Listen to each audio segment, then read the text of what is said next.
Yeremia 28 ayat yang pertama, dalam tahun itu juga pada permulaan pemerintahan Sedekia Raja Yehuda, pada bulan yang kelima tahun yang keempat, berkatalah Nabi Hananya bin Asyur yang berasal dari Gibeon itu kepadaku di rumah Tuhan, di depan mata imam-imam dan seluruh rakyat. Ayat yang kedua, beginilah firman Tuhan semesta alam Allah Israel, aku telah mematahkan Kuk Raja Babel itu. Dalam 2 tahun ini, aku akan mengembalikan ke tempat ini segala perkakas rumah Tuhan yang telah diambil dari tempat ini oleh Nebukadnezar Raja Babel dan yang diangkutnya ke Babel. Gitu ya.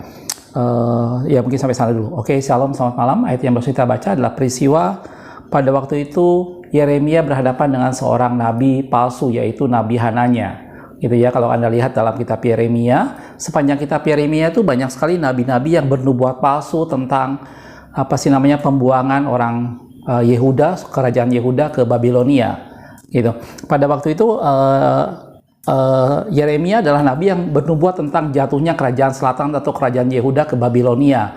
Yeremia bernubuat dari mulai zaman Raja Yosia sampai dengan Raja Sedekia. Gitu ya. Dan dalam sebanyak kisah dalam kitab Yeremia, Yeremia selalu berhadapan dengan orang-orang yang bernubuat, nabi-nabi yang bernubuat tentang sesuatu yang baik, bahwa kerajaan Yehuda tidak akan terjadi apa-apa. Padahal firman Tuhan datang kepada Yeremia bahwa kerajaan Yehuda akan dibuang ke Babilonia selama 70 tahun.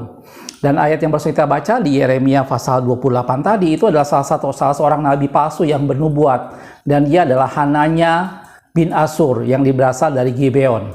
Nama Hananya dalam firman Tuhan itu artinya adalah Allah yang murah hati.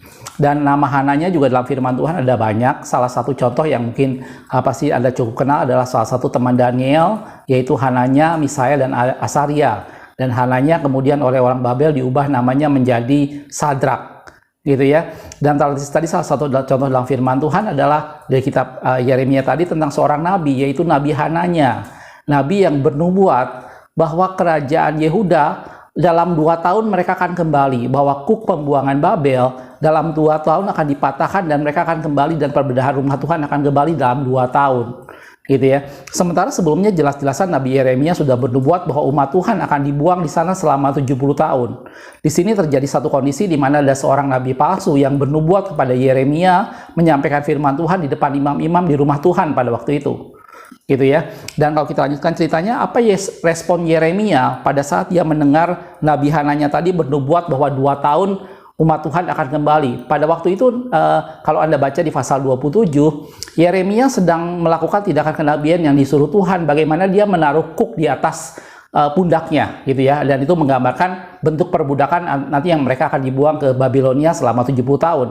Dan kemudian nanti kita lihat di pasal 28 tadi, Nabi Hananya itu mematahkan Kuk itu, dan dia berkata dalam 2 tahun akan kembali.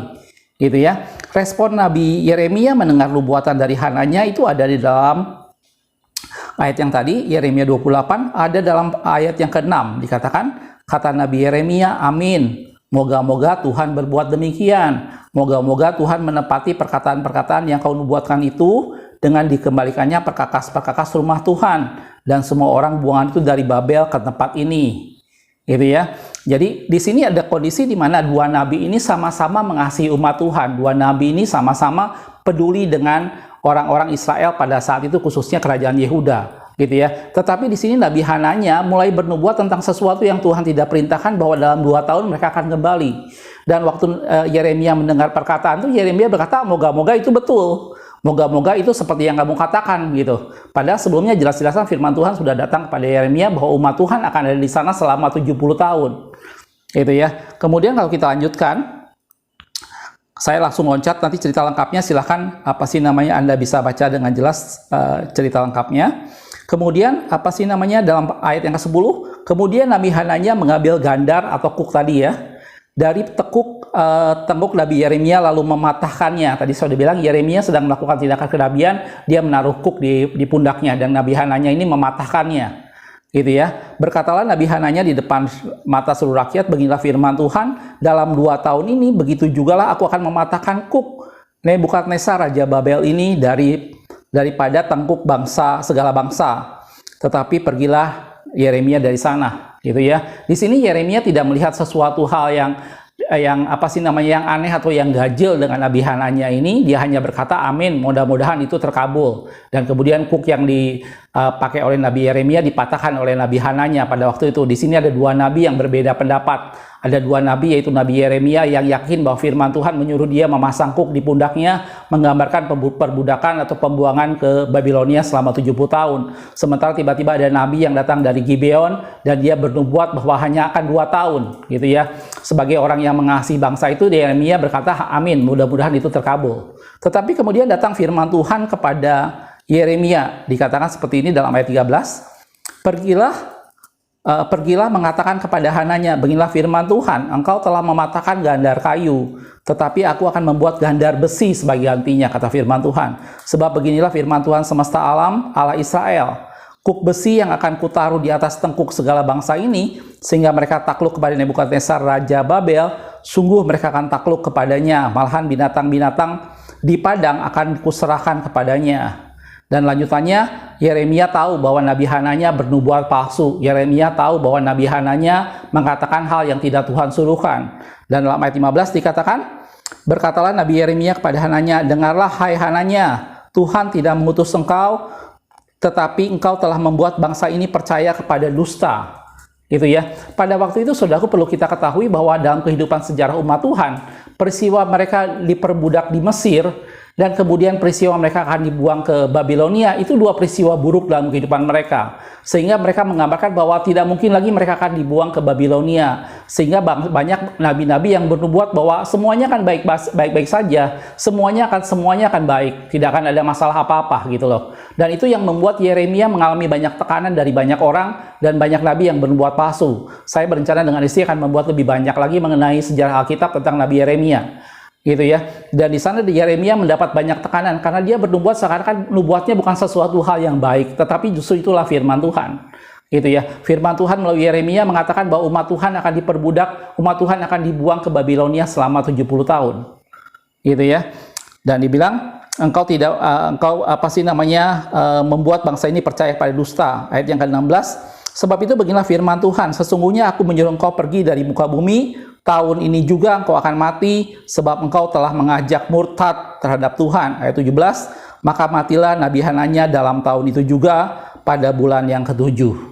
Jelas, saudaraku. Di sini ada cerita tentang firman Tuhan tentang seorang nabi yang mengatakan sesuatu yang Tuhan tidak suruhkan hanya karena dia mementingkan sesuatu hal yang baik buat bangsanya. Hanya dia melihat bahwa orang Israel dihibur dengan suatu nubuatan, orang Israel dihibur dengan satu kata-kata yang bagus bahwa perbudakan pembuangan di Babel tidak akan berlangsung lama, hanya 2 tahun, dan kata-kata itu menghibur mereka. Tetapi itu bukan firman Tuhan, karena firman Tuhan yang sesungguhnya adalah mereka akan dibuang selama 70 tahun seperti perkataan Nabi Yeremia. Gitu ya. Dan ini adalah ekses yang terjadi pada zaman itu. Dan tadi saya sudah bilang peristiwa perbudakan atau pembuangan mereka ke Babilonia itu peristiwa pasti terburuk kedua yang dialami orang Israel setelah mereka diperbudak di Mesir. Gitu ya. Karena itu Nabi Yeremia mendapat banyak sekali tentangan dari banyak orang dan banyak nabi-nabi palsu yang bernubuat bahwa tidak akan ada pembuangan ke Babilonia. Gitu ya. Nah, dari sini ada satu gambaran tentang orang yang berani mengatakan sesuatu yang Tuhan tidak suruhkan. Gitu ya. Dan kalau kita lihat saya ngambil ayat yang lain di Yeremia 14 ayat 14 dikatakan, jawab Tuhan kepadaku, para nabi itu bernubuat palsu demi namaku. Aku tidak mengutus mereka, tidak memerintahkan mereka, dan tidak berfirman kepada mereka. Mereka bernubuat kepadamu penglihatan bohong, ramalan kosong, dan tipu rekaan hatinya sendiri. Dan saudaraku, inilah ekses yang dialami oleh Yeremia pada waktu itu berhadapan dengan salah satu nabi yang mengatakan hal yang tidak benar, yaitu Nabi Hananya. Sekali lagi, ada banyak nabi yang lain yang juga mengatakan hal yang tidak benar, gitu ya. Tapi di sini yang saya sorot hanya satu nabi, yaitu Nabi Hananya. Bagaimana dia mengatakan dalam 2 tahun kuk itu akan dipatahkan dan orang Israel akan kembali dari Babilonia. Padahal itu sebenarnya 70 tahun, gitu ya. Dan pada waktu itu Yeremia menegur Hananya, dan pada tahun itu juga Hananya mati. Gitu ya. Nah, ini gambaran dalam firman Tuhan tentang orang yang terlalu berani berbicara atas nama Tuhan. Orang yang terlalu berani berbicara untuk menyampaikan seakan-akan beginilah firman Tuhan. Padahal Allah tidak menyuruh dia berbicara. Padahal yang dia sampaikan hanya sekedar sesuatu pandangan manusia yang dianggap baik. Yang dia sampaikan hanya sekedar sesuatu yang menghibur orang. Padahal dalam firman Tuhan dikatakan orang itu tidak bernubuat seperti yang Tuhan suruhkan. Gitu ya. Dan cerita yang lain yang saya teringat pada firman Tuhan yang pernah saya bahas di 1 Raja-Raja 13 tentang bagaimana waktu itu ada seorang abdi Allah yang datang ke Betel, dan kemudian di sana ada seorang nabi tua, gitu ya. Dan cerita lengkapnya silakan Anda video saya tentang ujilah segala sesuatu. Dan ceritanya sama pada waktu itu adalah abdi Allah itu sudah mendapat pesan Tuhan bahwa dia tidak boleh makan, tidak boleh minum, tidak boleh kembali melalui jalan yang pernah dia tempuh. Tetapi pada waktu dia bertemu seorang nabi tua di sana, nabi tua itu berkata bahwa semalam malaikat Tuhan menampakkan diri kepadaku dan mengajak kamu mampir. Dan cerita lengkapnya Anda bisa baca bagaimana pada waktu itu akibat abdi Allah percaya dan abdi Allah itu kemudian mati dimakan singa, gitu ya. Dan nabi tua meratapi sampai dengan hari tuanya, sampai dengan dia mati dan diletakkan tulangnya di samping tulang dari abdi Allah itu. Itulah gambaran orang-orang dalam firman Tuhan yang terlalu berani berbicara atas nama Tuhan padahal Tuhan tidak menyuruhkan. Dan ini yang membuat kita berhati-hati, saudaraku, bahwa dalam firman Tuhan dikatakan menjelang akhir zaman akan banyak nabi-nabi palsu. Kita akan lihat, saudaraku, ayatnya dalam Matius 24 ayat yang 11. Kita tahu Matius 24 itu mulai tentang tanda-tanda akhir zaman. Matius 24 ayat 11 dikatakan banyak nabi palsu akan muncul dan menyesatkan banyak orang. Gitu ya. Banyak orang yang selalu berbicara, Tuhan sudah berbicara pada saya, Tuhan menyampaikan pesannya seperti ini, demikian firman Tuhan, dan macam-macam disampaikan, dan mereka berbicara atas nama Tuhan, gitu ya. Dan ini yang membuat kita hati-hati, padahal dalam firman Tuhan katakan Tuhan tidak menyuruh mereka menyampaikan hal itu. Dan dalam firman Tuhan barusan dibilang di Matius tadi, Yesus berkata bahwa menjelang akhir zaman akan banyak nabi-nabi palsu yang muncul dan menyesatkan banyak orang. Ayat yang lain di Matius 24 tadi, di bawahnya ayat yang ke-24, dia bilang, sebab Mesias-Mesias palsu dan nabi-nabi palsu akan muncul. Itu sesuatu yang sudah Yesus nubuatkan. Itu sesuatu Yesus katakan bahwa di akhir zaman akan banyak Mesias-Mesias palsu, akan banyak nabi-nabi palsu. Gitu ya. Dan mereka mengadakan tanda-tanda yang dahsyat dan mujizat-mujizat. Mereka bukan cuma ngomong. Mereka bukan coba menyampaikan sesuatu, dia dengar suara Tuhan, menyampaikan suatu penglihatan, menyampaikan suatu nubuatan, bukan cuma itu. Tapi dalam firman Tuhan dikatakan mereka mengadakan tanda-tanda yang dahsyat dan mujizat-mujizat. Gitu ya. Lanjutannya, sehingga sekiranya mungkin mereka menyesatkan orang-orang pilihan juga. Dan ini yang membuat kita harus berhati-hati, saudaraku. Sejarah dalam firman Tuhan tentang nabi-nabi palsu itu sudah ada dari zaman sejak ratusan tahun yang lalu. Bahkan tadi Yeremia itu adalah 600-an sekian sebelum Masehi. Dan itu menjadi satu gambaran bahwa itu dan nabi-nabi palsu sudah banyak sekali terjadi di sana. Orang yang bernubuat padahal Tuhan tidak suruhkan. Dia mengatasnamakan Tuhan padahal itu semua rekaan hatinya sendiri, kata firman Tuhan. Dan Yesus bernubuat menjelang akhir zaman akan banyak nabi-nabi palsu yang akan muncul. Dan mereka akan mengadakan mujizat dan tanda-tanda yang dahsyat, sehingga sekiranya mungkin mereka akan menyesatkan orang-orang pilihan juga. Dan kita, Anda dan saya, kita berada di penghujung zaman ini, dan itu membuat kita harus berjaga-jaga. Yesus katakan menjelang akhir zaman banyak Mesias-Mesias palsu, banyak nabi-nabi palsu yang akan muncul. Mereka akan berbicara atas nama Tuhan, mereka akan bernubuat sesuatu nubuatan-nubuatan, mereka akan menyampaikan penglihatan dan lain sebagainya. Dan bukan cuma itu, Yesus katakan mereka akan mengadakan tanda-tanda mujizat yang dahsyat, supaya sekiranya mungkin itu semua akan menyesatkan orang-orang pilihan juga. Gitu ya, saudaraku ya. Dan kalau kita lihat dalam 2 Petrus 2 ayat yang pertama dikatakan seperti ini. Sebagaimana nabi-nabi palsu dahulu tampil di tengah-tengah umat Tuhan, Petrus bilang, dahulu tuh udah banyak nabi-nabi palsu yang tampil di tengah umat Tuhan. Dia bilang, sebagaimana nabi-nabi palsu dahulu tampil di tengah-tengah umat Allah, demikian pula di antara kamu akan ada guru-guru palsu. Mereka akan memasukkan pengajaran-pengajaran sesat yang membinasakan. Bahkan mereka akan menyangkal penguasa yang telah menebus mereka. Dan dengan jalan demikian, segera mendatangkan kebinasaan atas diri mereka sendiri. Itu sebabnya yang membuat Anda dan saya kita perlu berjaga-jaga, saudaraku. Itu sebabnya Anda dan saya kita harus bergantung pada Roh Kudus yang menuntun kita dalam kebenaran. Itu sebabnya Anda dan saya kita harus belajar dan meneliti firman Tuhan. Tidak ada satu pesan Tuhan, tidak ada satu nubuatan, tidak ada satu pesan Tuhan apapun juga yang tidak didasari dari firman Tuhan. Tidak ada orang yang sembarangan bisa berkata, saya mendengar suara Tuhan, atau Tuhan berbicara semalam kepada saya begini-begini. Itu semua kita harus uji berdasarkan firman Tuhan. Dan itu dalam firman Tuhan dikatakan sebagaimana dahulu nabi-nabi palsu sudah ada, demikian juga pada akhir zaman. Dan Yesus berkata pada muridnya, di menjelang akhir zaman, mereka akan mengadakan banyak tanda mujizat yang dahsyat dan sekiranya mungkin akan menyesatkan orang pilihan juga. Gitu ya.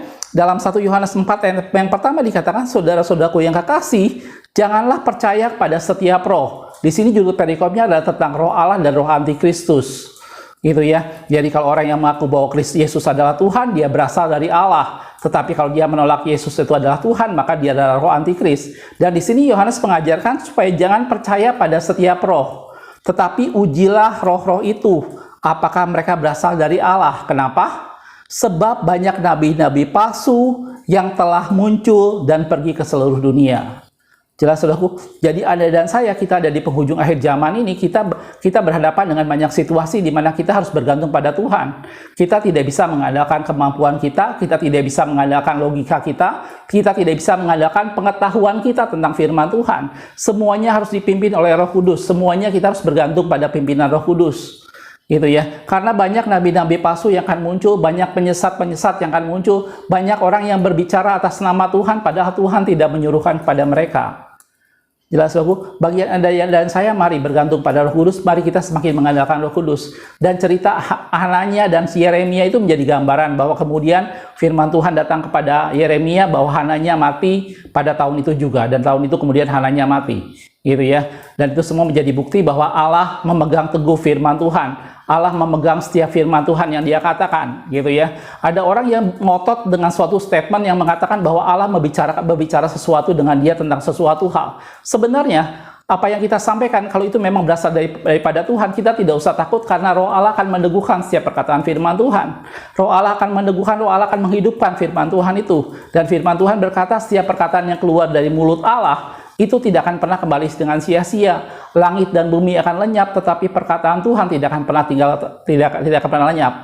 Jelas, saudaraku. Jadi bagian Anda dan saya, mari kita belajar firman Tuhan, mari kita bergantung penuh pada Roh Kudus, biar Roh Kudus mengajar kita, memimpin kita, sehingga kita tidak mudah disesatkan. Dan kalau Anda dan saya pengajar-pengajar firman Tuhan, Anda dan saya pemberita-pemberita firman Tuhan, dalam firman Tuhan dikatakan, awasilah dirimu sendiri dan awasilah ajaranmu. Karena dengan berbuat demikian, kita menyelamatkan orang yang mendengar kita dan kita menyelamatkan diri kita sendiri. Jelas, saudaraku. Jadi kalau Anda dan saya, kita yang memberitakan firman Tuhan, mari awasi diri kita sendiri dan awasi ajaran kita. Hanya dengan begitu kita menyelamatkan diri kita dan menyelamatkan setiap orang yang mendengar perkataan kita. Jelas, saudaraku. Mari semakin dengan Roh Kudus, mari bergantung pada Roh Kudus, biar Roh Kudus memimpin kita, Roh Kudus membawa kita pada jalan kebenaran, dan dia menguraikan segala sesuatu tentang firman Tuhan. Gitu ya. Satu ayat yang terakhir yang Daud tulis dalam Mazmur 139 ayat 24 dikatakan, lihatlah apakah jalanku serong dan tuntunlah aku di jalan yang kekal. Gitu ya. Biar Allah yang menuntun kita, biar kebenaran Allah yang memerdekakan kita. Makasih sudah menonton. Kita ketemu di video berikutnya. Tuhan Yesus memberkati.